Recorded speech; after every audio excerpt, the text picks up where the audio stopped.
Muy buenas tardes, gracias por acompañarnos en nuestro diálogo de integridad hacia la construcción de nuevas masculinidades.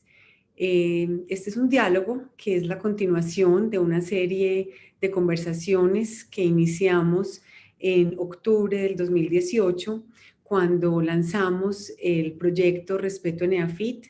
Es un proyecto pues que nació con la idea de trabajar el tema de la inclusión y la equidad con la idea de generar una reflexión profunda y permanente sobre aquellos asuntos que tal vez hemos normalizado y que nos han hecho daño como sociedad. El tema de la equidad de género, de la construcción de nuevas masculinidades, el tema del acoso sexual, el abuso sexual, el tema de la discriminación por género, por raza, por orientación sexual, incluso por estrato socioeconómico o por pensamiento ideológico, es algo que lamentablemente todavía hace parte del diario vivir en una sociedad como la nuestra y pues como centro de integridad y como vicerrectoría de aprendizaje y como universidad, consideramos que tenemos el deber ético de propiciar estas conversaciones, de conversar con quienes han estudiado, han escrito, han investigado sobre estos temas. Y fue así, pues como en ese octubre lanzamos el proyecto Respeto en EAFIT con una conversación sobre equidad de género. Luego al año siguiente trabajamos el tema de la sexualidad diversa, cómo esto se ha manifestado en Colombia, cómo la Constitución, la ley, la jurisprudencia nos ha ido mostrando caminos para hacer una sociedad más respetuosa, más incluyente. El año pasado, en octubre, realizamos también un diálogo de integridad sobre el acoso sexual en las universidades. Nos acompañaron pues también expertas de la Universidad Católica de Chile y del Tecnológico de Monterrey y una investigadora del Tanque de Pensamiento de Justicia. Y hoy pues vamos a hablar de la construcción de nuevas masculinidades. Eh, Ahorita, en un momentico, voy a presentar a nuestros invitados, no sin antes decir que este diálogo lo iba a moderar mi compañera del Centro de Integridad, la abogada Adriana Pozo, Adriana Elvira Pozo, quien ha co-construido de mi mano y de la mano de mis compañeros del centro el proyecto y pues por un asunto personal inaplazable, Adriana no está acompañándonos esta tarde en la moderación del diálogo, pero esto también pues ha sido construido con ella, no solamente el diálogo de hoy junto con Isabel Barreneche, nuestra otra compañera del Centro de Integridad, sino todo el proyecto en sí. Comenzamos por hacer pues una breve introducción. Gracias a los movimientos sociales de las mujeres y de los grupos feministas, la lucha por la reivindicación de los derechos de las mujeres ha logrado cambios positivos. Sin embargo, aún se presentan situaciones de inequidad, de desigualdad y de falta de oportunidades para las mujeres en el ámbito familiar, social, laboral, educativo, sexual.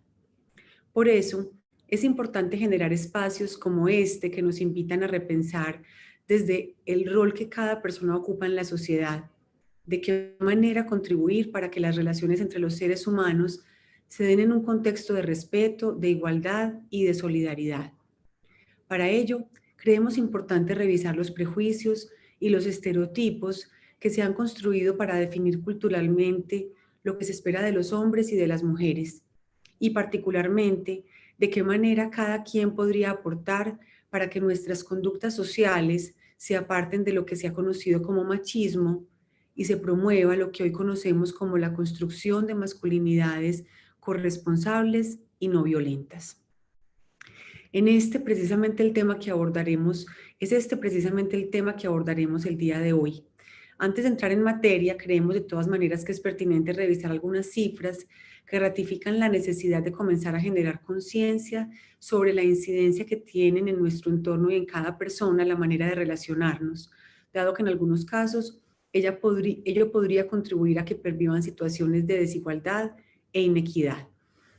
Vamos a ver, por ejemplo, unas cifras que nos da el DANE en materia de desempleo. Por ejemplo, las mujeres entre enero y diciembre de 2020, ese desempleo fue del 20.4%, mientras que el de los hombres fue del 12.7%. Asimismo, la tasa de desempleo en las mujeres en el 2020 fue del 60.6%, más alta que la de los hombres. En solo diciembre del año pasado, 945.000 colombianos pasaron a ser inactivos. De estos, 645.000 fueron mujeres. En relación a actividades no remuneradas, también según el DANE, el 78% de las horas anuales que se destinan a todos los cuidados no remunerados en los hogares son realizados por las mujeres. El 90% de las mujeres proveen cuidados en comparación con el 61% de los hombres. Diariamente las mujeres dedican el doble de tiempo a actividades del cuidado que los hombres, con 7 horas y 14 minutos al día en trabajo no remunerado, frente a 3 horas y 25 minutos que dedican los hombres.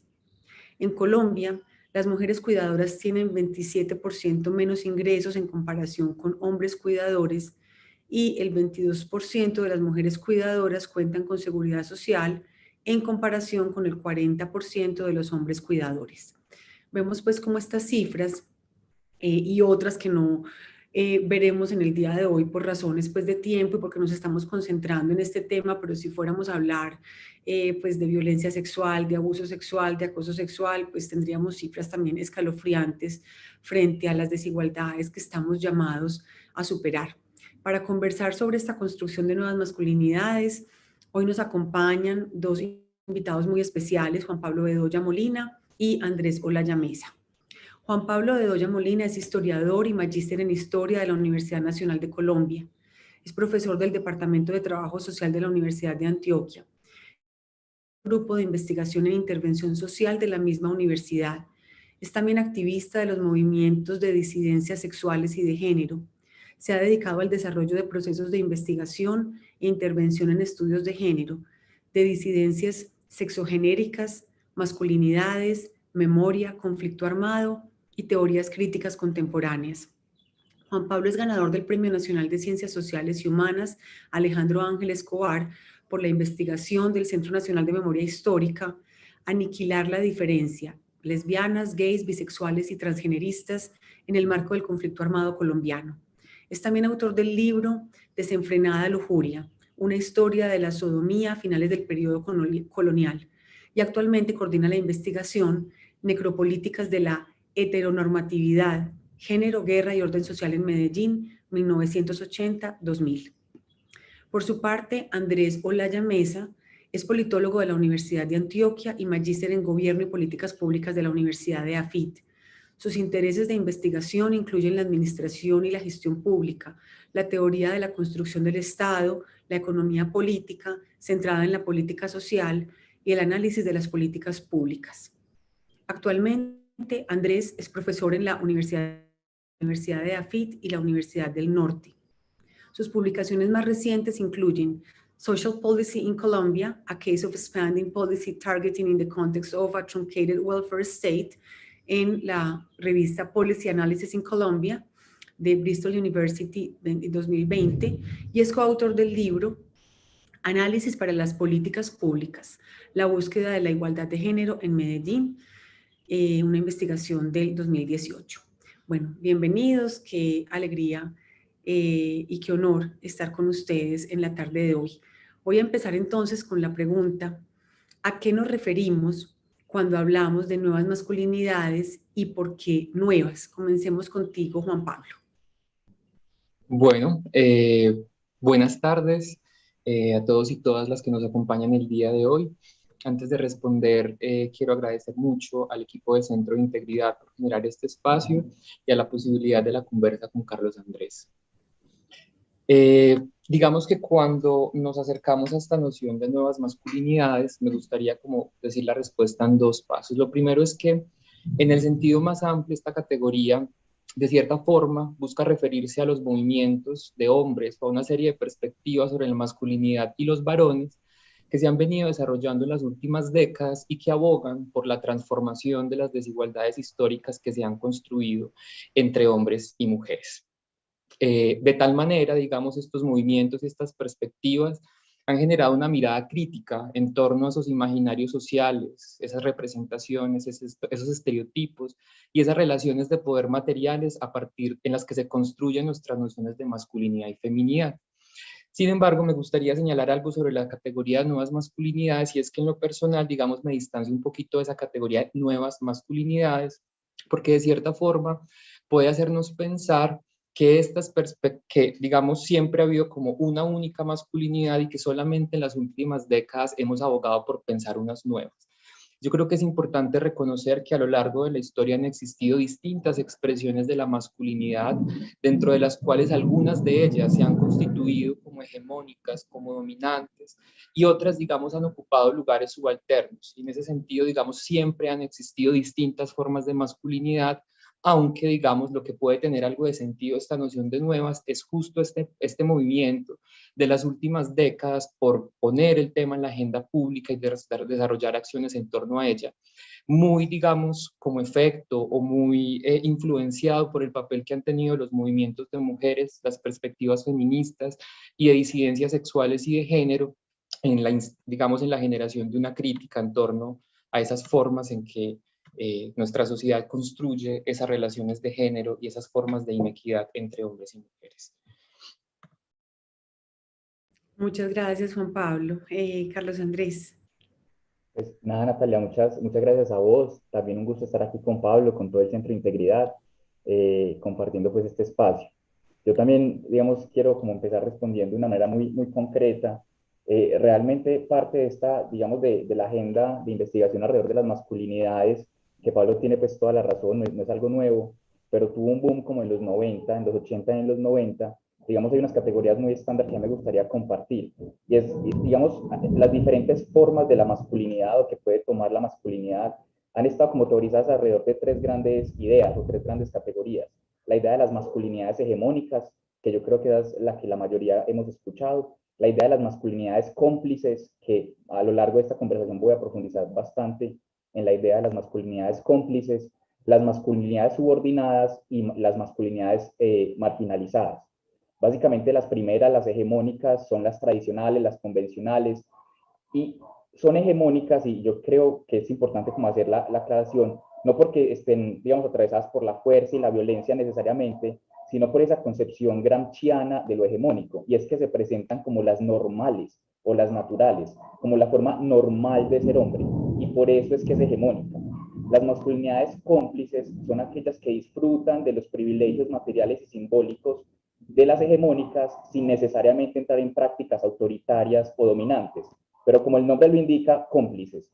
Las masculinidades subordinadas son justamente todas las que no son hegemónicas, es todo lo contrario de la visión hegemónica, y las marginalizadas pues están ahí también de algún modo siempre subyugadas por la idea de la masculinidad hegemónica. Básicamente han habido muchas formas de la masculinidad, hoy en día conocemos varios adjetivos, está, digamos, la idea de las masculinidades alternativas, corresponsables, como lo decías, Natalia, masculinidades igualitarias, no hegemónicas, alternativas, pero yo creo que ya finalizando esta primera respuesta, yo quiero también marcar como parte de la posición política que yo tengo al respecto, y es que la que más me gusta a mí, yo creo que en el fondo todas estas nuevas masculinidades como que tienen una idea muy similar de fondo, hacen énfasis en cosas distintas, pero la que más me gusta a mí y a la que yo le apuesto, digamos, en lo personal y en lo político, es a las masculinidades contrahegemónicas. Digamos, porque deliberadamente no es un asunto de ser capaz de construir otras formas de ser hombres, sino sobre todo de cuestionar, de desafiar la idea de la masculinidad hegemónica explícitamente. Digamos, volverse incómodo para la visión hegemónica de lo que siempre ha sido o de lo que significa ser un hombre. Entonces, personalmente, y obviamente espero poder desarrollarlo pues en esa conversada con Pablo, la apuesta política mía es por las masculinidades contrahegemónicas.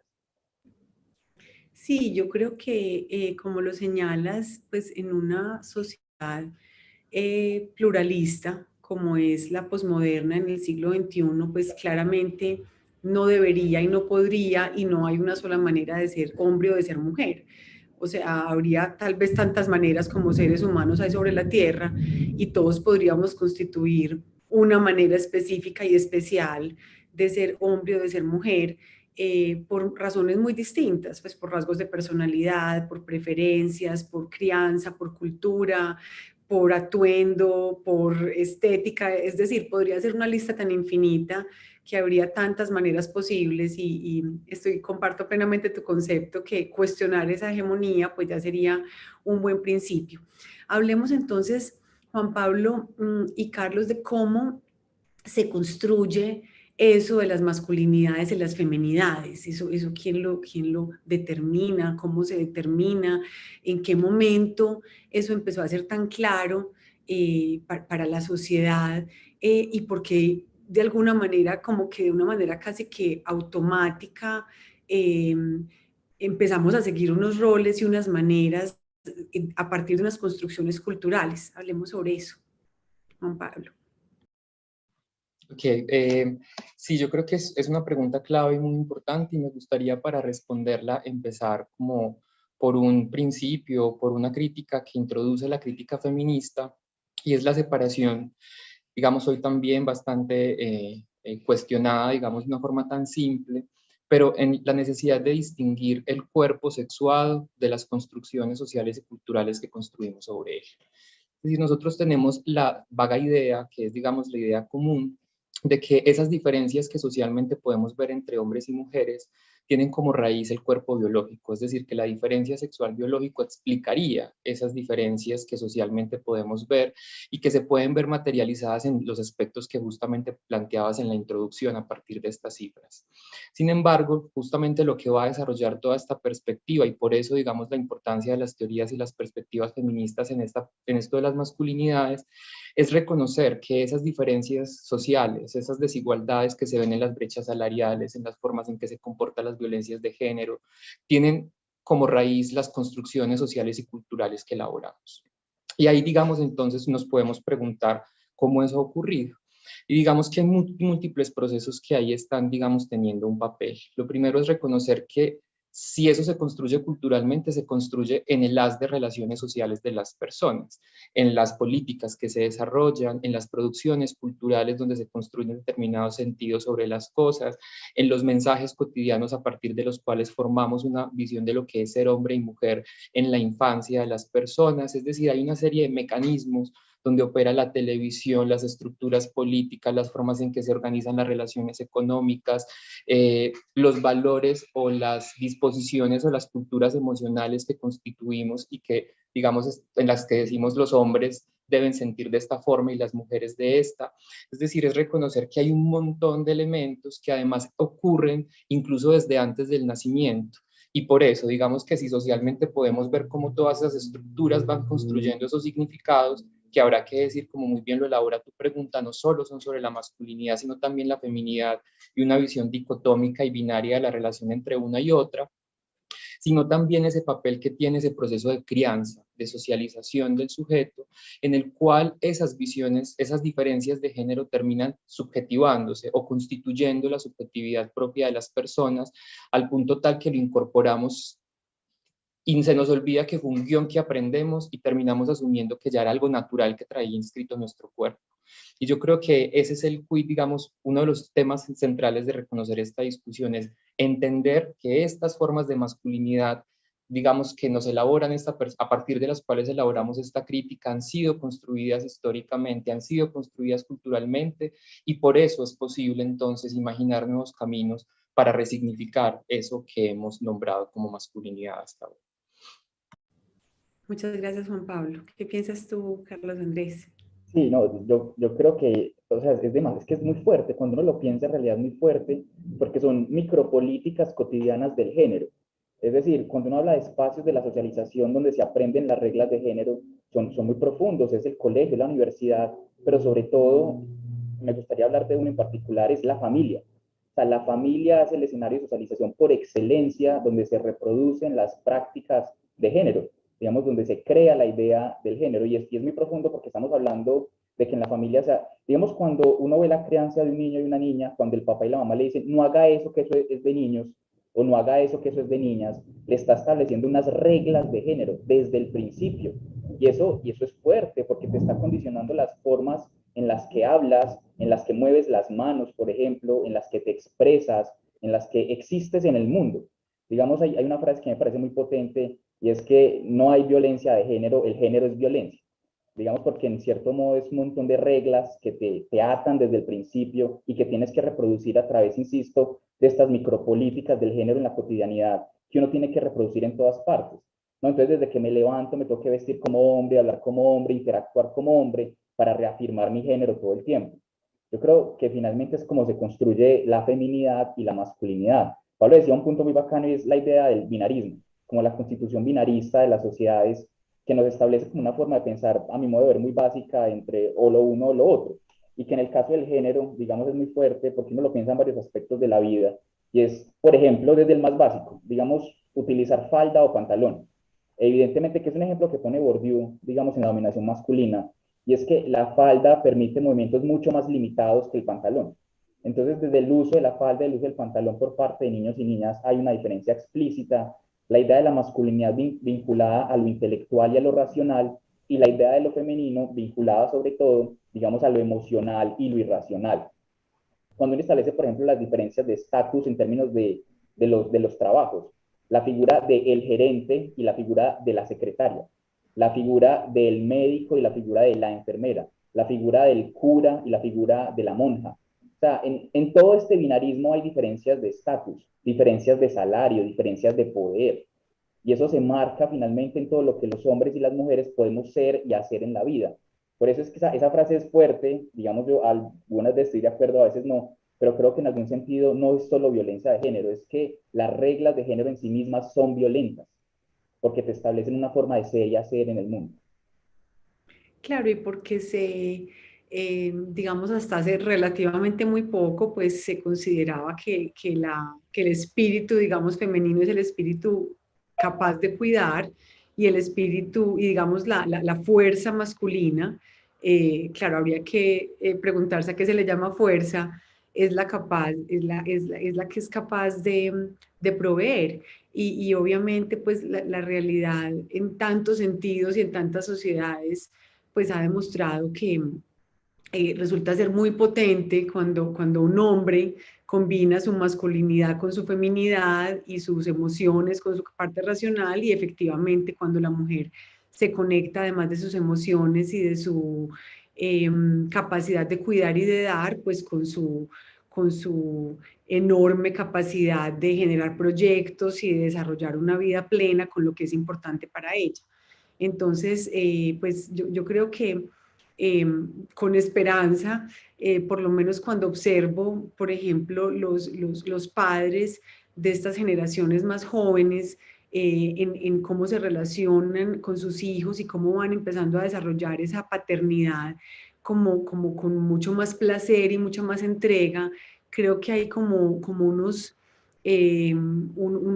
luces y unos visos de que algo está cambiando, creo que también la estética de los hombres y el cuidado masculino en este momento también nos está dando luces de que hay otros permisos, digamos, que los hombres se están empezando a dar, y que a la vez también, pues, las mujeres seguramente hemos buscado posicionarnos desde lo estético, desde lo profesional y desde los roles del cuidado, pues, de maneras más justas, porque al final yo creo que se trata de una conversación sobre lo justo y lo razonable, porque como decía Carlos Andrés, hay un asunto de poder y hay un asunto, digamos, fuerte detrás de esa división de roles donde claramente en términos de justicia habría muchas cosas que cuestionarse.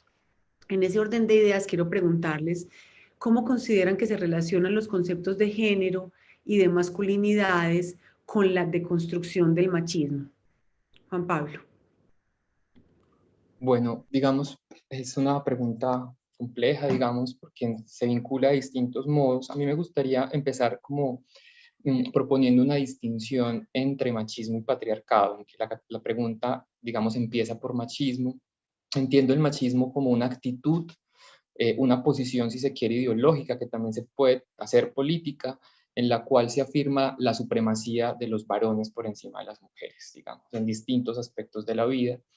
Y el patriarcado, digamos, si bien tiene una relación tiene una relación directa con eso que llamamos machismo, digamos, lo entiendo más como un sistema de organización, como un conjunto de relaciones económicas, sociales, políticas, a partir del cual los recursos del poder se concentran en los varones para ejercer el poder sobre otros varones y sobre todas las mujeres. Es decir, el patriarcado es un sistema, el machismo es de cierta forma una actitud que se asume dentro de ese sistema, Y en ese sentido, creo que es muy importante ubicar que la producción de eso que llamamos patriarcado tiene que ver con la producción de lo que en la teoría feminista Gayle Rubin llamó los sistemas sexogénero.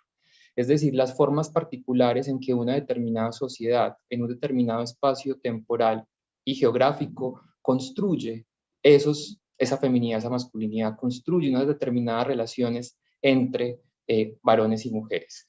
Y en ese sentido, digamos que lo que podemos encontrar es que esos sistemas de género, sistemas sexogénero que son culturales, históricamente han concentrado el poder en los varones. Y en ese sentido, la masculinidad ha terminado asociada no solamente con la simbolización, digamos, de eso que se nombra como masculino, sino también como un mandato que establece para los varones una serie de estrategias y de formas para la concentración de ese poder. Es decir, ese mandato que existe sobre el cuerpo de los varones, que le dice cómo tiene que ser, cómo tiene que vestirse, a quién tiene que amar, qué puede gustarle o no, no tiene solamente que ver con la formación de esa subjetividad, sino que también tiene que ver con producir un varón para el poder, producir un varón para el ejercicio de esa dominación, producir un varón para, digamos, el ejercicio de ese poder en las instituciones políticas, como proveedor económico en una familia o en distintos, digamos, escenarios. Y en ese sentido, creo que tiene que ver todo porque esa masculinidad que se ha constituido tiene una relación también con la forma en la que cada sociedad imagina lo que considera las mujeres o la feminidad. Tiene que ver también porque ha sido un mecanismo a través del cual ese mandato se reproduce una y otra vez sobre el cuerpo de los varones.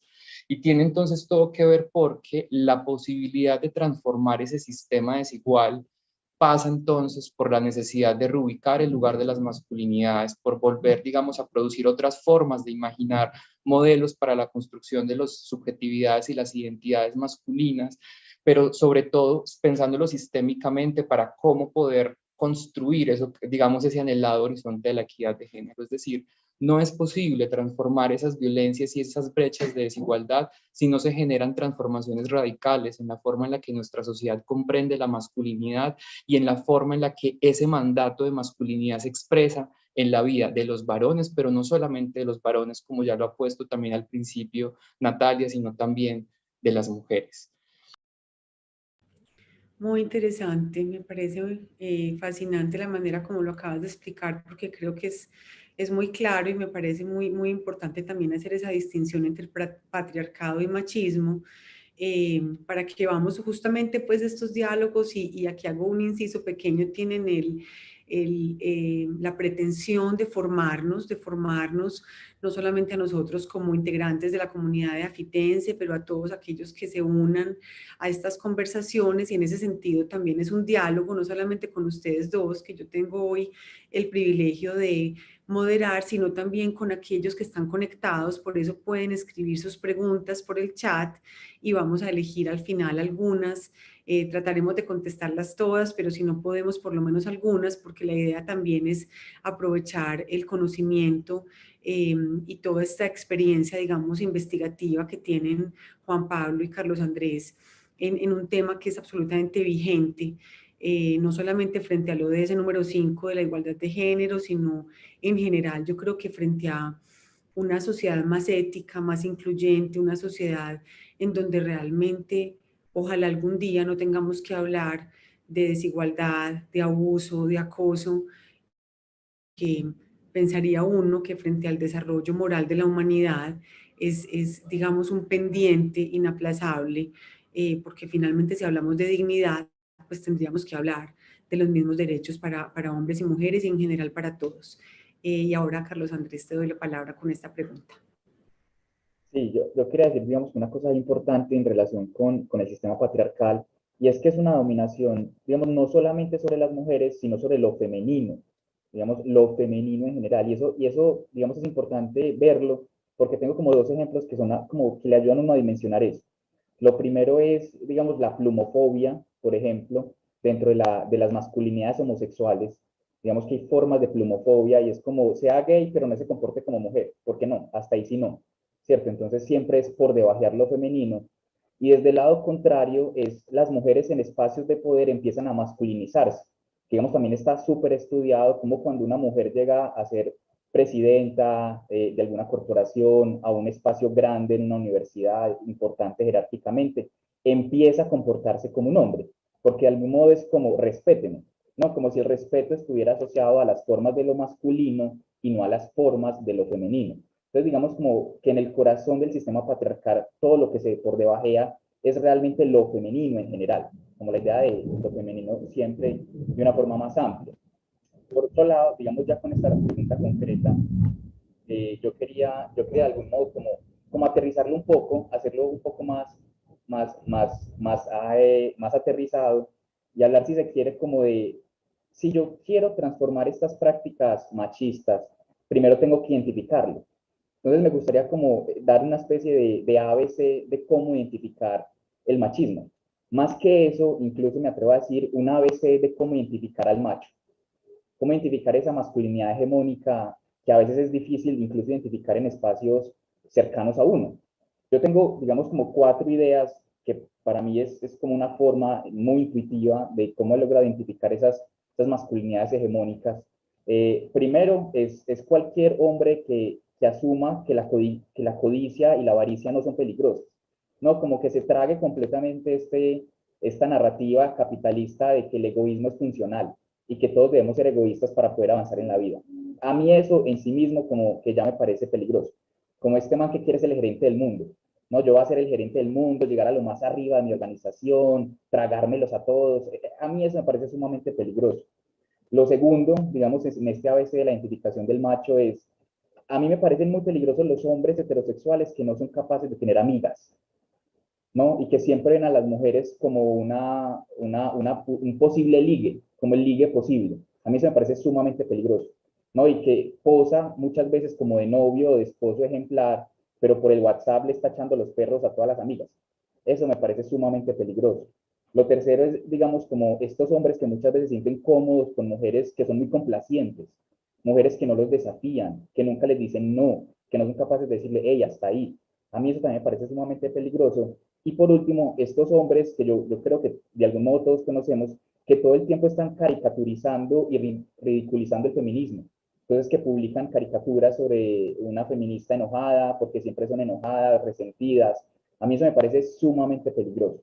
Entonces, yo creo que como tips prácticos que también pueden ir saliendo de esta conversación es como, si se quiere un ABC de identificar al macho y a esa masculinidad hegemónica potencialmente peligrosa, porque yo creo que el machismo mata, ¿no? Y más adelante podemos hablar de eso, porque yo creo que el machismo mata y las masculinidades hegemónicas son muy, muy peligrosas.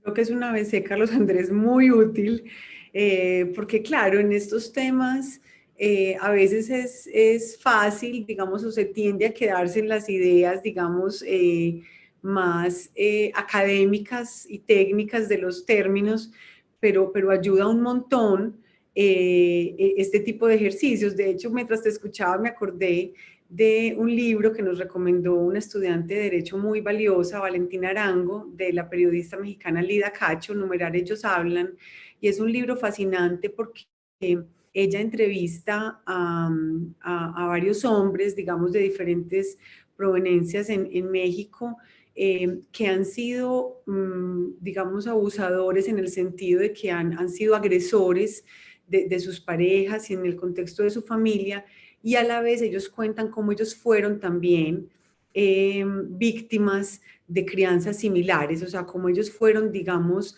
levantados, criados pues con fuerza física, con una vehemencia, pues que no es una autoridad sana, sino que es esa idea de lo macho, de lo fuerte, de lo agresivo, pisoteándote, agrediéndote, y como parte de ese dolor y de esa huella, de esa impronta, en ellos pues repiten las historias, hay unos que logran justamente salirse de ese mismo patrón y justamente revierten la historia con una propuesta de un tipo de relación absolutamente distinto con su pareja y con sus hijos, hijas. Les recomiendo ampliamente este libro y al final la periodista hace un ejercicio que me parece fascinante y es como un cuestionario para uno saber si uno es promotor del machismo o no. Entonces ella lanza el cuestionario así, tal cual, o sea, como has soñado, pues o soñabas con ser princesa, te has dejado subyugar, has,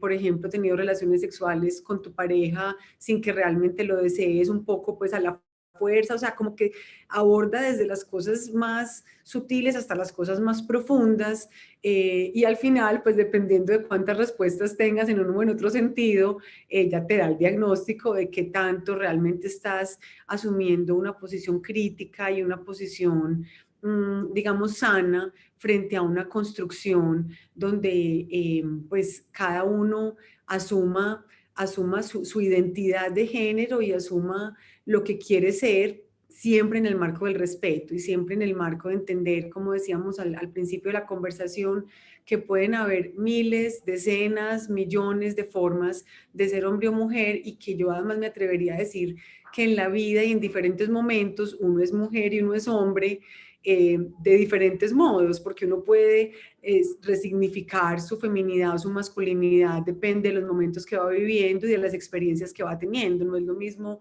la identidad con lo femenino antes de ser madre, a cuando uno es madre, a cuando uno tiene 15 años, a cuando tiene 50, o a cuando entra en una edad de adulto mayor, por ejemplo. Bueno, estos temas son realmente fascinantes. Sigo con la siguiente pregunta. Y les pregunto algo que muchas veces en estos temas de inclusión y equidad también a nosotras nos cuestionan, y es decir, otras personas nos cuestionan a nosotros como una aproximación de esto no es un asunto solo de las mujeres víctimas. Entonces la pregunta es, ¿los hombres también son víctimas del machismo? De ser así, ¿por qué? ¿Las nuevas masculinidades afectan a las mujeres? Y si es así, ¿de qué forma? Juan Pablo. Muy bien. Es muy importante justo lo que estás diciendo, como a propósito del ejemplo que ponías de este libro de Ellos Hablan, porque en tu intervención mostrabas como una suerte como de doble cara que tiene esto, ¿cierto? Y tiene que ver con que efectivamente tanto el patriarcado como el machismo afectan la vida de hombres y mujeres, de maneras distintas, pero es claro que la afectan. Eh, por ejemplo, si notamos, efectivamente podemos ver una concentración de formas de violencia sobre las mujeres que son muy claras, al tiempo que podemos ver cómo los varones son quienes comúnmente más empuñan armas, al tiempo que son quienes comúnmente más mueren a causa de este tipo de violencia. Y eso nos está mostrando una lógica también que tiene que ver con el género, con las masculinidades hegemónicas, con el machismo. ¿Y a qué me refiero? Digamos que hemos planteado aquí que esas masculinidades hegemónicas están asociadas a la ocupación de un lugar de poder por parte de los varones. Muy bien lo ponía Carlos Andrés al poner, por ejemplo, esta figura del médico frente a la enfermera o del gerente frente a la secretaria, ¿cierto? Lo podemos ver en distintas escalas, en la escala familiar, como, pues digamos, hay ciertos privilegios para los varones en la cotidianidad del hogar, como por ejemplo estar eximidos de los oficios domésticos, ¿cierto? Así que es por una serie de aspectos, muchos de ellos recogidos en las cifras, la brecha salarial, la concentración de violencias, el tema de la diferencia en los ingresos, que muestran que efectivamente hay una desigualdad por parte, como entre hombres y mujeres. Pero cuando esta discusión se pone, es muy común que sobre todo muchos varones digan, pero ¿cómo así? Entonces, pero es que a mí también me toca muy duro, es que yo también he sufrido mucho, y empiezan a narrar sus propias experiencias. Y eso es lo que nos deja ver esa dificultad a veces de los varones para poder entender por qué hay una concentración de violencias contra las mujeres, tiene que ver con que la masculinidad es una doble trampa entre costos y beneficios. Es decir, eso que llamamos privilegios de los varones esa serie de ventajas, si se quiere, que hemos tenido los varones. Por ejemplo, a los varones nos permiten, las familias normalmente, acceder más al espacio público, tener mayor libertad, mayor agencia del propio cuerpo, una serie de aspectos que nos preparan también para tener proyectos de vida en medio de un sistema capitalista, entre comillas, exitosos. Pero al tiempo que todo eso ocurre, también exige de los varones una serie de sacrificios o renuncias. Por ejemplo, todo el tema que tiene que ver con la contención emocional.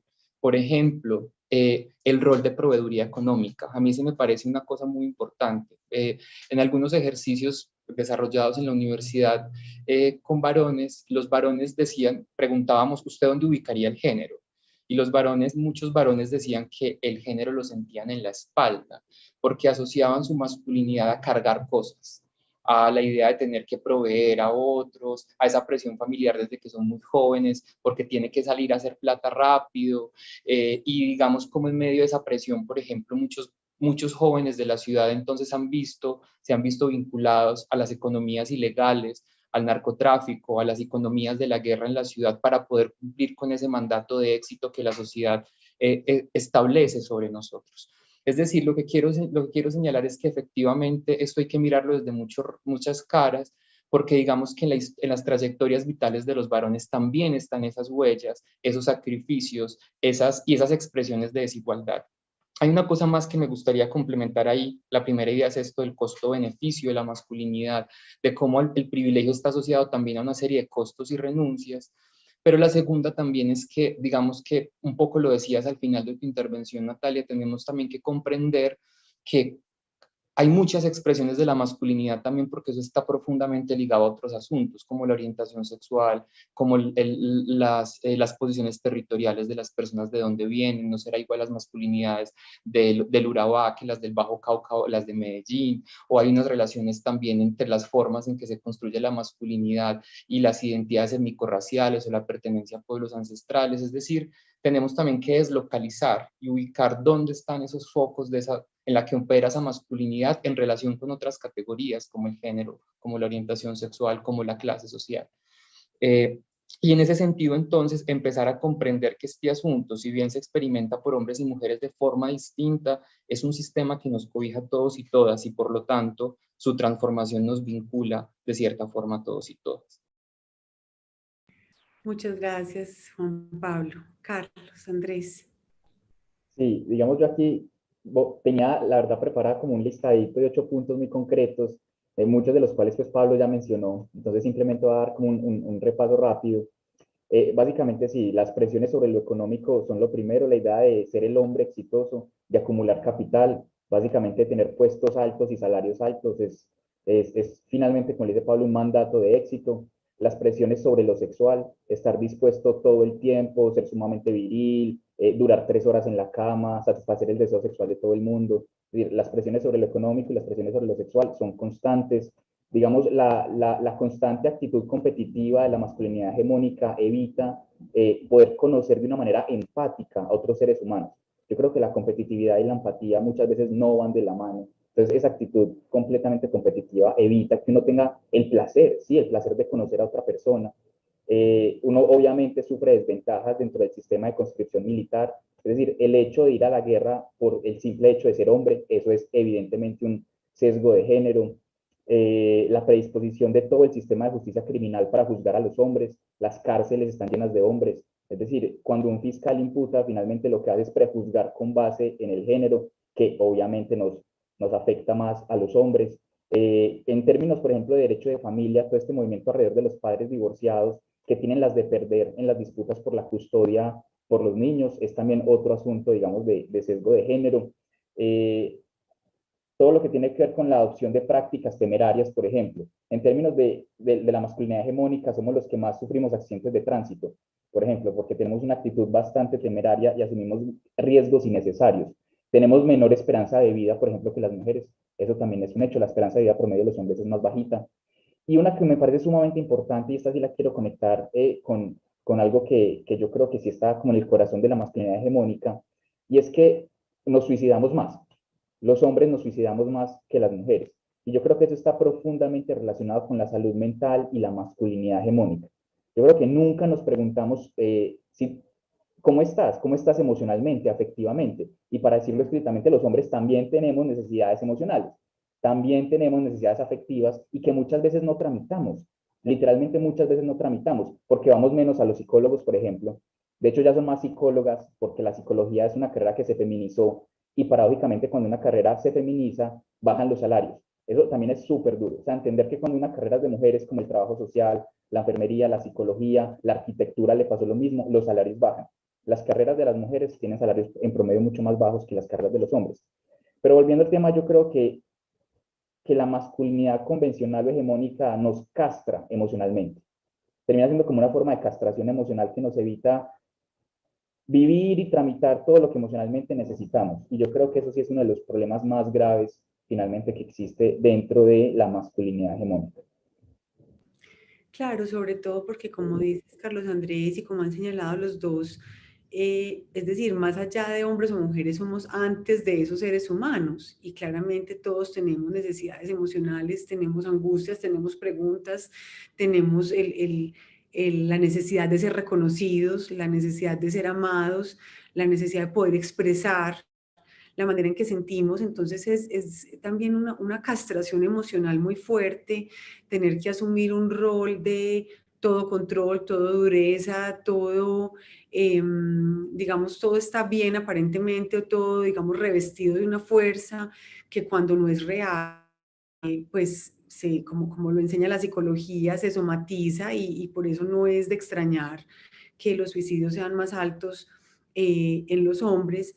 Además, porque cuando mencionas lo de la psicología que se ha feminizado y, por ejemplo, cuando uno va a espacios como, no sé, retiros espirituales o cuando uno va a conferencias o talleres para pensar el ser, normalmente la proporción es 20% hombres, 80% mujeres.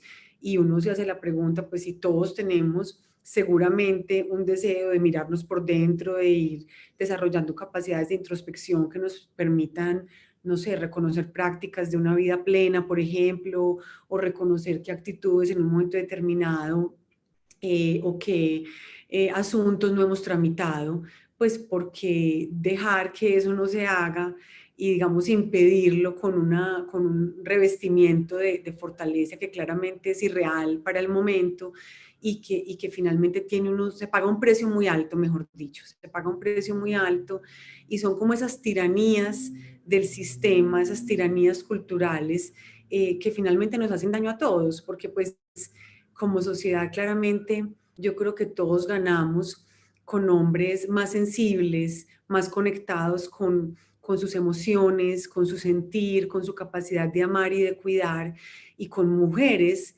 también empoderadas de su vida, logrando todo su potencial académico, profesional, o con aquellas, como diría Amartya Sen, con aquellos proyectos que se tienen razones para valorar, sea cual sean esos proyectos, y con eso uno no tampoco creo que debe caer en satanizar, pues que las mujeres que eligen una vida, por ejemplo, en casa, al cuidado de sus hijos, y eso las hace plenamente felices, es una opción muy respetable y una opción muy válida, como lo es también la mujer que decide no tener hijos, por ejemplo, o como lo sería la mujer que decide tener hijos y aún así continuar una vida profesional.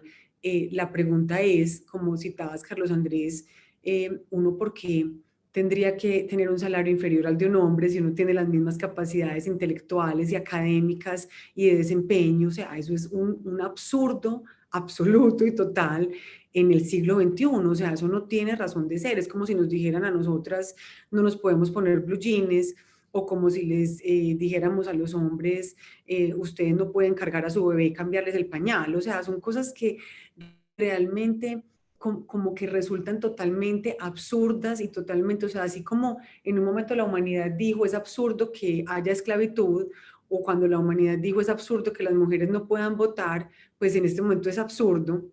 Creo que los tres estamos muy de acuerdo en eso y seguramente todos los que nos acompañan, en que una mujer tenga que ganar un salario inferior al de un hombre, o en que un hombre, por ejemplo, no pueda decidir trabajar cuidando a sus hijos, porque en ese momento se presenta que la mujer tiene una mejor posibilidad profesional y a él le parece, le provoca, quiere, le da la gana y es capaz de encargarse del cuidado del hogar, o que pues él cocina mucho mejor, como pasa en no pocas familias, y entonces ella claramente no es la que cocina. Es decir, es como ir entendiendo que la humanidad sobrepasa no solamente ese sexo con el que nacimos, sino esos roles tan determinantes que nos quitan un montón de posibilidades.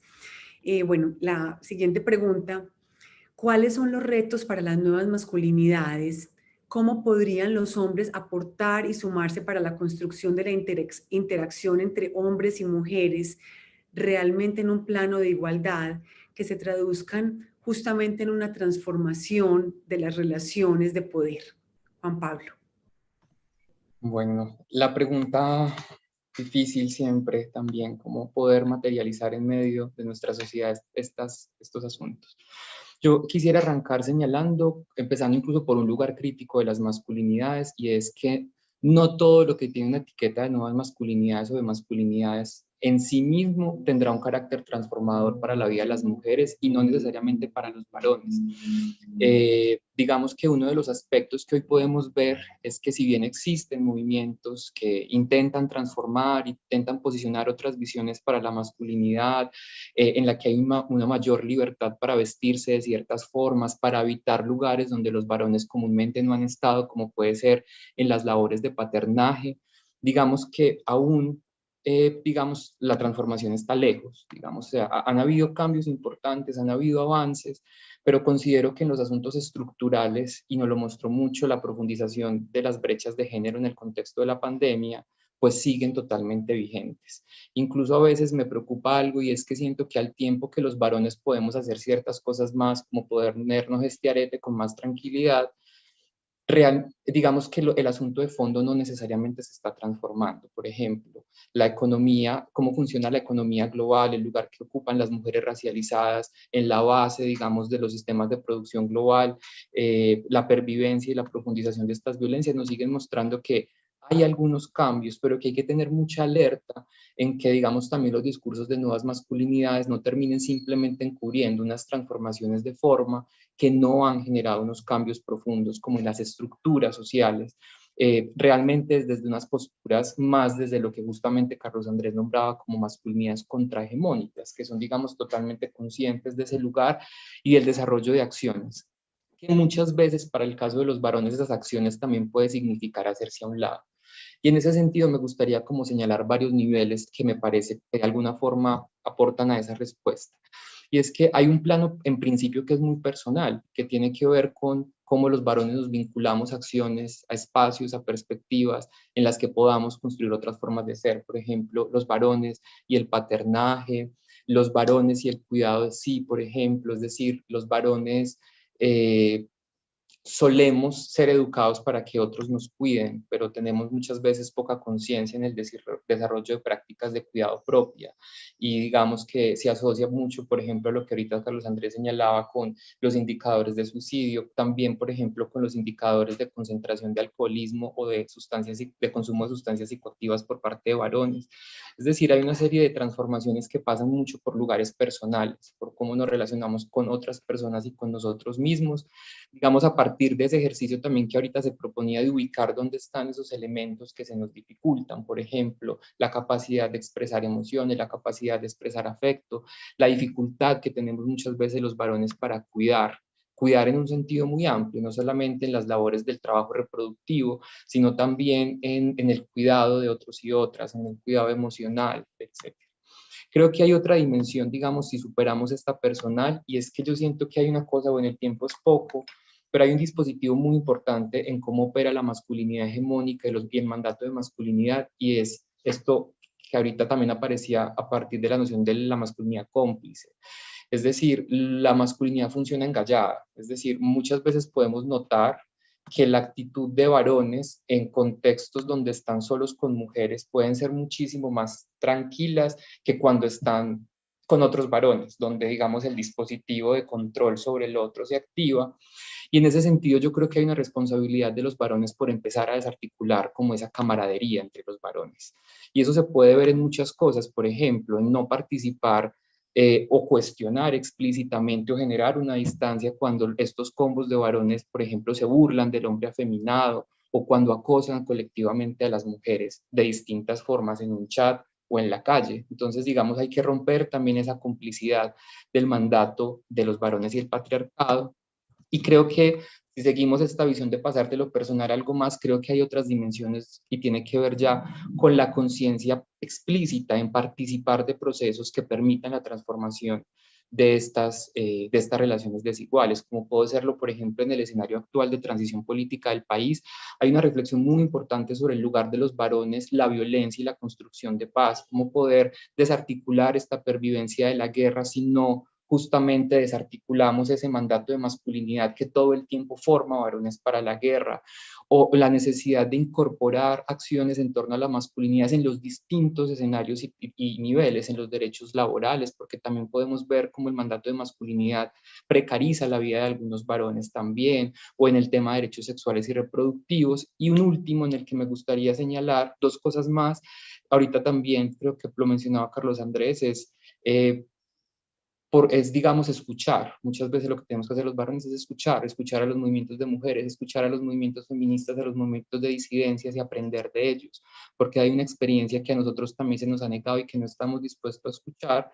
Y el último campo que considero fundamental es el de las políticas. Es necesario que como ciudad, en los distintos estamentos de la administración pública, se incorporen una perspectiva explícita por el lugar de los varones y las masculinidades en el desarrollo de las políticas en la ciudad, porque como ya lo hemos conversado, pues digamos hay una serie de afectaciones que se manifiestan problemas sociales concretos como la violencia o como el consumo o como la participación de jóvenes en las economías de la guerra que requieren explícitamente una pregunta por las masculinidades.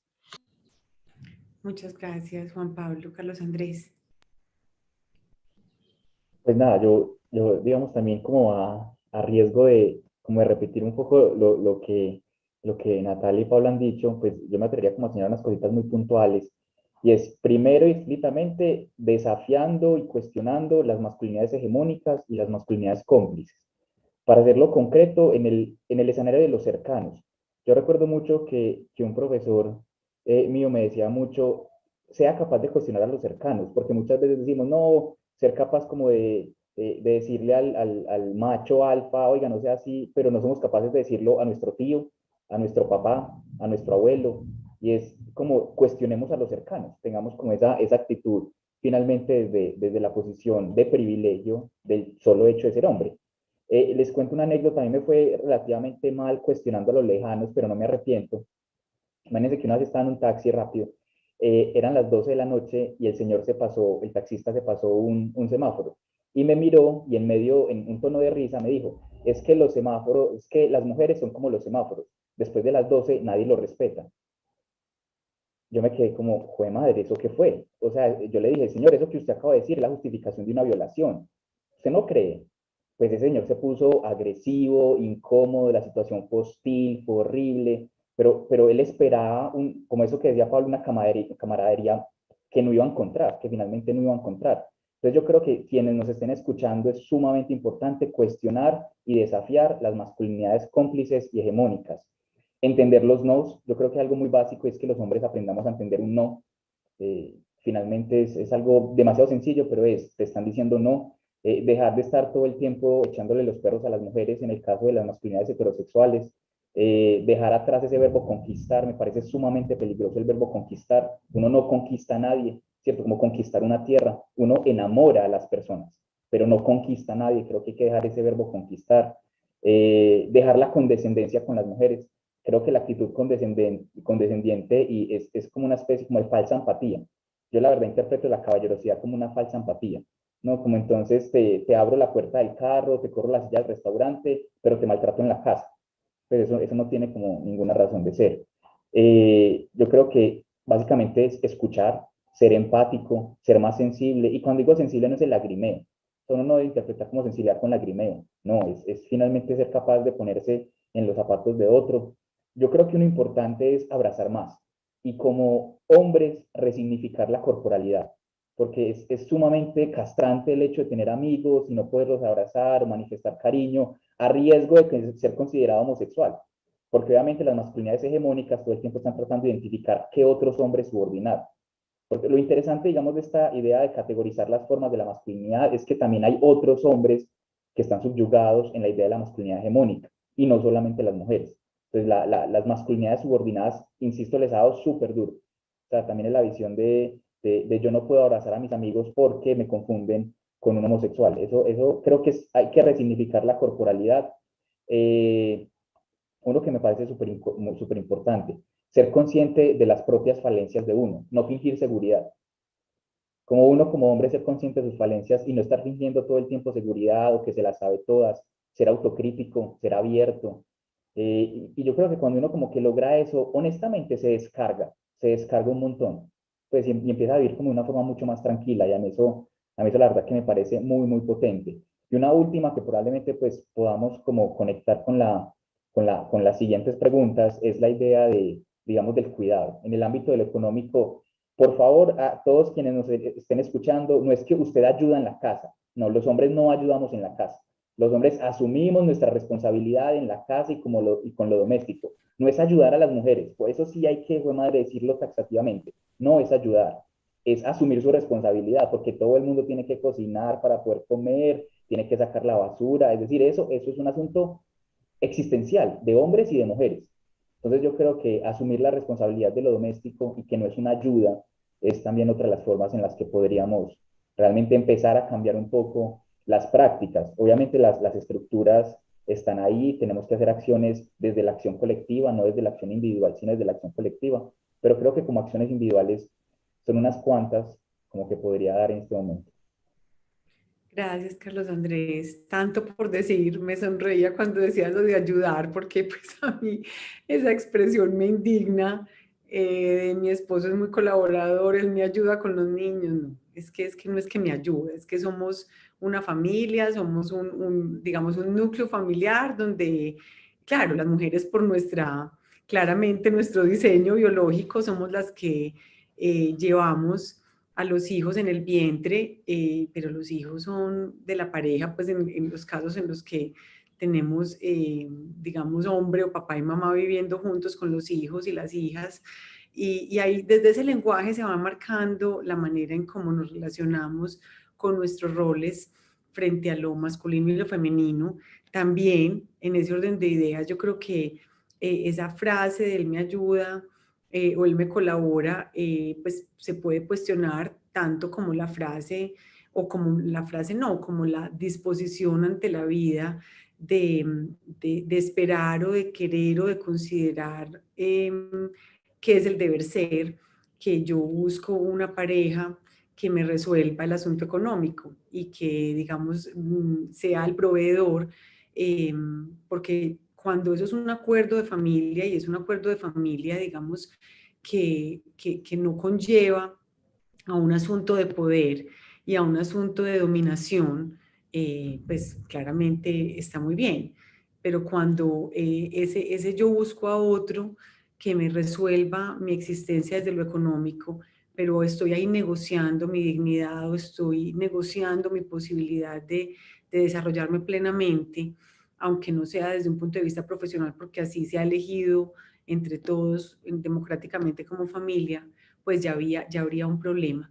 Y estoy muy de acuerdo con los dos en que esa sanción social es absolutamente necesaria, como en todos los temas éticos, o sea, en todos los temas éticos, y Mocus lo señalaba muy bien cuando nos hablaba hace ya tantos años de la construcción de cultura ciudadana, y es que el factor de sanción social es absolutamente determinante en la construcción de una sociedad más íntegra, más ética, más justa, porque si hay una sanción social, pues el individuo se siente desestimulado y, digamos, de alguna manera temeroso a transgredir desde ahí, pero si hay una complacencia y hay esa complicidad, digamos, perversa frente al acoso sexual o frente a expresiones como la del taxista que nos señalaba Carlos Andrés, pues lógicamente es imposible lograr esa transformación que queremos porque ese factor de lo social marca muchísimo lo que finalmente vamos decidiendo en ese día a día. Hay una pregunta, bueno, dos preguntas que me hacen, que aunque tengo dos más que habíamos preparado, no las quiero dejar pasar por alto. La primera se refiere al concepto que mencionaron de masculinidades cómplices. Nos describías, Carlos Andrés, 4 tipos de masculinidades y entre esas estaba la de masculinidades cómplices. Quisiéramos hacer un doble clic en eso. Y la otra es, ¿cuál es el papel activo de la academia en la transformación de esas políticas que favorecen conductas machistas y un sistema patriarcal? ¿Qué aporta hoy? ¿Cuál es el papel activo de la academia en la transformación de esas políticas que favorecen conductas machistas y un sistema patriarcal? ¿Y qué aporta hoy? Si quieren empezamos con el de las complicidades, las masculinidades cómplices. Perfecto, esa personalmente a mí también me llama un montón la atención, y es que es la gran mayoría, o sea, las masculinidades cómplices es la gran mayoría de hombres, porque si uno lo piensa en un sentido muy de, digamos, de macho alfa, hay muy poco espacio en una sociedad para muchos machos alfas, y todos en la sociedad no pueden ser machos alfas. Entonces, lo que hacen las masculinidades cómplices es disfrutar de los privilegios simbólicos y materiales de las masculinidades hegemónicas o el privilegio del macho alfa, sin necesidad de entrar en esas prácticas autoritarias o dominantes, simplemente celebrándolas, dejando pasar un montón de, digamos, arbitrariedades y no haciendo nada al respecto. Es la gran mayoría de hombres.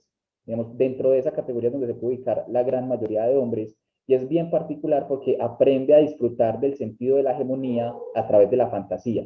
Me pareció súper interesante, ahí les soy honesto, como antes de este conversatorio conseguí una enciclopedia sobre las masculinidades súper interesante y desarrolla muy bien ese concepto de disfrutar la hegemonía a través de la fantasía.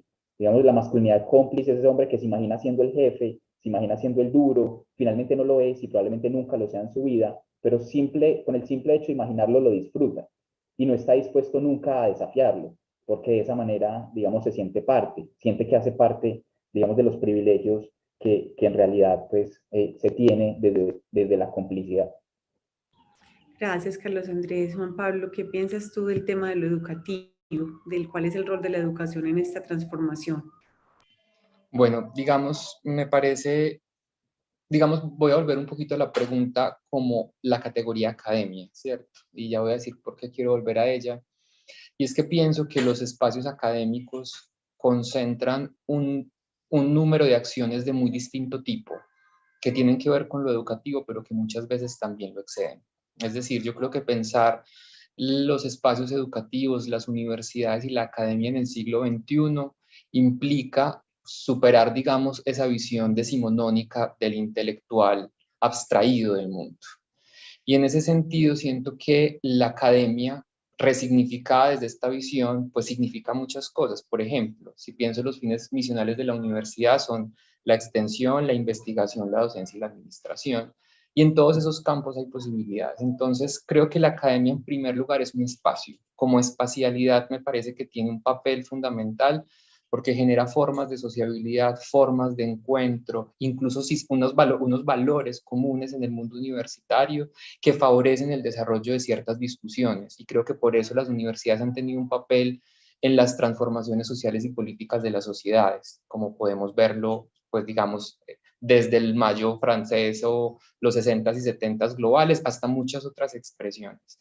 En ese sentido, creo que ese es un primer papel. Creo que hay un segundo y tiene que ver con la producción de conocimiento. Es decir, si bien hace varios años se vienen escribiendo trabajos o realizando acciones para entender cómo funcionan estas formas de dominación y cómo transformarlas, el debate por las masculinidades es más reciente.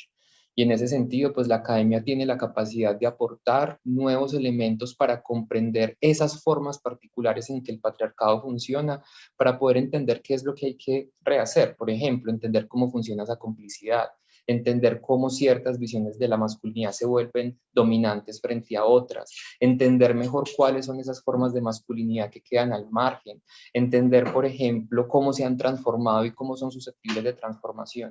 Entonces, ese segundo punto tiene que ver con la producción de conocimiento.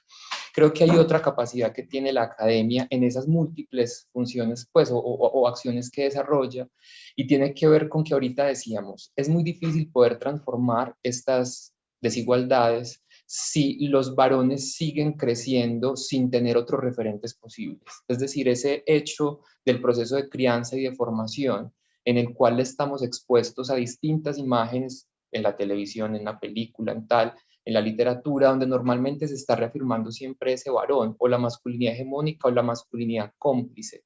Y en ese sentido creo que la academia también tiene el potencial de imaginar, promover y generar formas de apropiación social de otras nuevas imágenes de la masculinidad, que den origen adicionalmente a otras formas de construir esa identidad o esa subjetividad. O incluso, también habrá que decirlo, a romperlas, porque también estamos partiendo de cómo construir una identidad de género, una identidad femenina, pues como más amorosa, más amable, menos violenta. También está la posibilidad de rechazar esas formas y querer construir identidades de género que se fugan por completo de los binarismos que tenemos en torno a la masculinidad y la feminidad. Y creo que la academia también tiene un papel potencial en esa capacidad. Y pues a través de su rol educativo en esa posibilidad de generar nuevos escenarios, nuevas imágenes, nuevas subjetividades. Yo agregaría además, Andrés, que Andrés, mírame, te cambié el nombre. Pues te estaba respondiendo a ti y estaba mirando a Andrés. Agregaría, Juan Pablo, el tema de los colegios y lo que se teje desde que, como mencionabas hace un rato, sucede cuando un niño o una niña empieza a crecer. Yo soy madre de 2 hijos, tengo un niño que va a cumplir 12 años y fui viendo muy temprano en su etapa escolar, de preescolar y primaria, cómo se iban tejiendo esos roles de lo masculino frente al fútbol, por ejemplo. Entonces, uno observaba cómo los niños que no jugaban fútbol, como mi hijo, sufrían, o sea, sufrían porque entonces resulta que él me decía, mami, es que los cool son los que juegan fútbol y los cool son los que entonces se comparten el mecato en los recreos y empieza pues como un tema de una complicidad alrededor del fútbol y está perfecto que muchos jueguen fútbol, pero no todos juegan fútbol. Y empezaba yo empecé como a conocer otras mamás y otros papás y se empieza a generar una preocupación muy grande, casi que una angustia en un momento determinado, porque en esa etapa de los 4, 5, 6 años es muy determinante si cómo te vas relacionando con el otro, si vas siendo incluido o excluido, qué autoimagen te vas formando de ti mismo. Y a mí me parecía tan fuerte eso, además ya cuando empieza el tema de los cumpleaños, entonces si son varios alrededor de fútbol y el niño no juega fútbol, es decir, se juegan un montón de cosas ahí que son muy complejas y si no hay un entorno familiar y un entorno escolar que promueva la diversidad y que la promueva no en la declaración, como diría el filósofo español José Luis López Aranguren, sino en la realización, se van creando unos vacíos muy profundos sobre esa necesidad tan básica que tenemos todos los seres humanos y es la de sentirnos incluidos y reconocidos. Por eso yo también como tú pienso que es urgente crear espacios, modos, maneras de incluir y de que haya, digamos, momentos y actividades y formas muy diversas para hombres y para mujeres.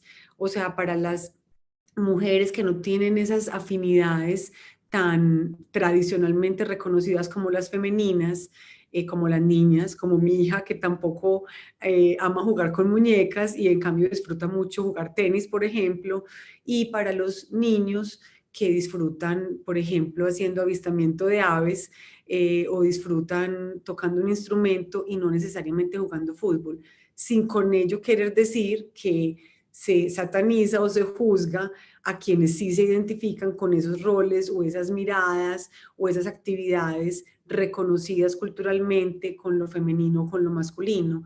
La pregunta sería, ¿por qué no puede haber un lugar para todos?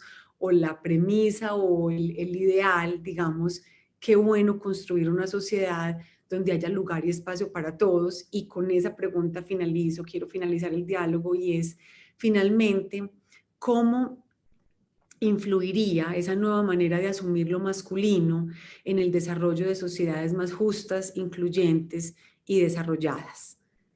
Juan Pablo. Bueno, yo digamos, frente a esa pregunta, tengo como dos últimas ideas. Digamos, creo que ya he planteado algunas cosas en esa dirección, y es que hay como dos niveles posibles. Una es cómo podemos construir otras masculinidades, por ejemplo, y ya digamos que de eso hemos hablado también, pero también algo que también decías al final de tu intervención que tiene que ver con la libertad de autodeterminación. Y en ese sentido, como vincular que esta discusión sobre la masculinidad, incluso más que sobre la masculinidad, tiene que ver con cómo poder derrocar o transformar ese carácter violento del género en sí mismo. Porque hombres, mujeres, también señalando hombres y mujeres en formas muy amplias, mujeres cisgénero, mujeres transgénero, hombres cisgénero, hombres transgénero, personas no binarias, es decir, es también empezar esta discusión. La invitación que hago es que hay que sacarla solamente también de pensar el tema de los varones y las mujeres por comprender cómo los mandatos de género en general han ordenado la vida de las personas, las han reglado, las han limitado, las han castrado, y en ese sentido han impedido, digamos, el desarrollo de esa capacidad del sujeto para echar a andar un proyecto propio en torno a aquello que considera valioso y relevante.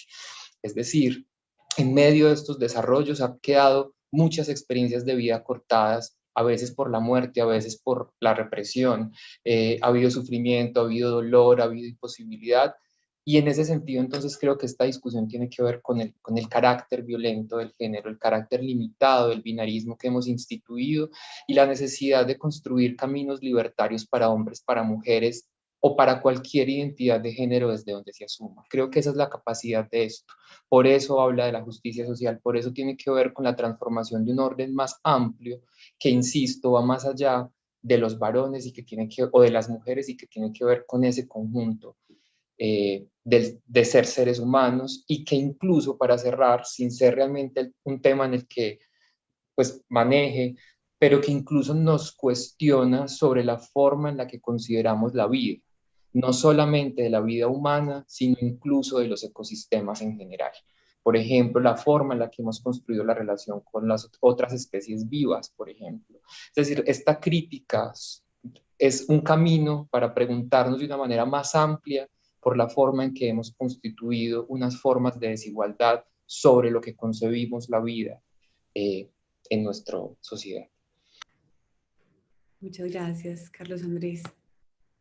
Natalia, pues no, aprovechar mucho esa pregunta tuya, esta última pregunta, la verdad, como para también hacer un paréntesis o un llamado, la verdad, un llamado importante alrededor de la figura de la familia y el colegio.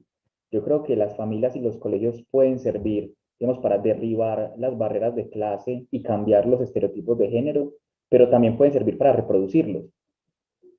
Y yo creo que eso es importante reconocerlo, es decir, hay colegios, universidades y familias que están lejos de querer este cambio. Todo lo contrario, lo reproducen y lo refuerzan en sus prácticas todos los días. Entonces yo creo que finalmente hay que pensar de también este tipo de instituciones. Y la verdad, pues sí quería como cerrar diciendo algo muy concreto, y es que yo creo que repensar estas formas de asumir el género en general, yo la verdad, a se me sale un poquito como la formación de base, yo soy politólogo, y es que nos ayudan mucho a tramitar los conflictos, porque cuando un conflicto no se sabe tramitar, termina en violencia. De hecho, pues, digamos, yo reconozco que el conflicto está bien en cualquier sociedad, hace parte de la libertad, digamos, quienes amamos la libertad, reconocemos que el conflicto es la otra cara de la moneda, y que tramitar esos conflictos pasa por entender al otro, y de esa manera evitamos la violencia. Incluso conectando con una última cosa que decía Pablo que me llama mucho la atención, no solamente los conflictos con el otro, sino también, digamos, con el ambiente, con el entorno que me rodea, con la naturaleza. Los conflictos ambientales, digamos, van a ser el tema, o son el tema, o serán el tema, digamos, en 50 años, y aquí a 50 años. Entonces yo creo que estas formas de resignificar el género nos van a permitir realmente tramitar los conflictos y hacer una vida mucho más llevadera, mucho más chévere, pues más amena. en realidad. Así es. Hay una última pregunta que es de alguien y quisiera darle la oportunidad muy cortico porque me parece una pregunta muy potente y es ¿cuál es el papel de las mujeres en esta transformación? Dice esta persona, porque así como pueden ser víctimas, también son cómplices a tal punto en que apoyan y favorecen a aquellos que tienen un comportamiento malo. Cualquiera de los dos o los dos.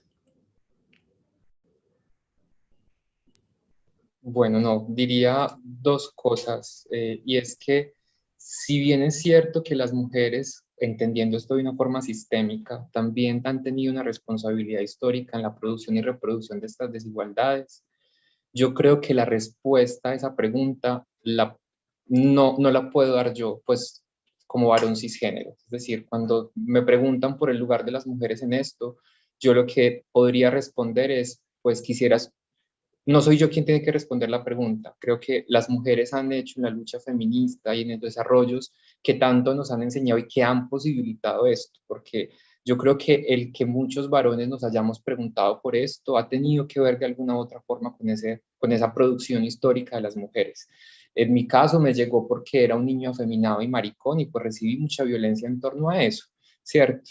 Y ahí las mujeres fueron justamente quienes me posibilitaron, yo digo, el feminismo me salvó la vida porque me pudo mostrar otros caminos para elaborarlo. Sin embargo, insisto, creo que esa pregunta ya las mujeres la han venido elaborando a través de toda la lucha feminista, pero también me siento limitado para poder responderla porque siento que se sale también de mi lugar de enunciación propio. Gracias, Juan Pablo. ¿Algo que quisieras agregar, Carlos Andrés? No, pues digamos completamente de acuerdo con la respuesta de Pablo. Yo agregaría algo que he pensado y que muchas, digamos, amigas realmente activistas, feministas y que admiro profundamente también me han dicho, y es qué no hacer y no convertirse en una escuela de hombres, ¿sabes? Porque entonces, tras de todas las luchas que nos echamos encima, tenemos que empezar a formar hombres. Entonces es como formar al novio, sobre todo la relación con la pareja. Entonces me conseguí un novio sumamente macho hegemónico y lo tengo que volver, pues, lo tengo que transformar. No, creo que no. Creo que tampoco esa es la salida. Volverse como en escuela de machos hegemónicos, no. Pues no sé, es como lo veo realmente. Yo quisiera decir ahí, como mujer, que, que uno como mujer tiene una gran posibilidad de contribuir a esta transformación, que yo la visualizo como una transformación ética de sociedad en la manera en cómo concebimos la vida. Ahorita decía Juan Pablo que al final es una pregunta por la vida, es una pregunta existencial y es cómo asumimos nosotras nuestra posición de mujeres en todos los sentidos, o sea, cómo asumimos nuestro empoderamiento, cómo vamos tomando decisiones desde que somos niñas, jóvenes, mujeres adultas, qué pareja elegimos, o sea, cuál es el criterio para elegir una pareja, o sea, yo elijo una pareja para que me resuelva lo que yo no he podido resolver, para que me dé una seguridad que yo no he podido obtener, cualquiera sea esa seguridad emocional, económica, para que de alguna manera me salve y de qué me va a salvar, o yo consigo una pareja,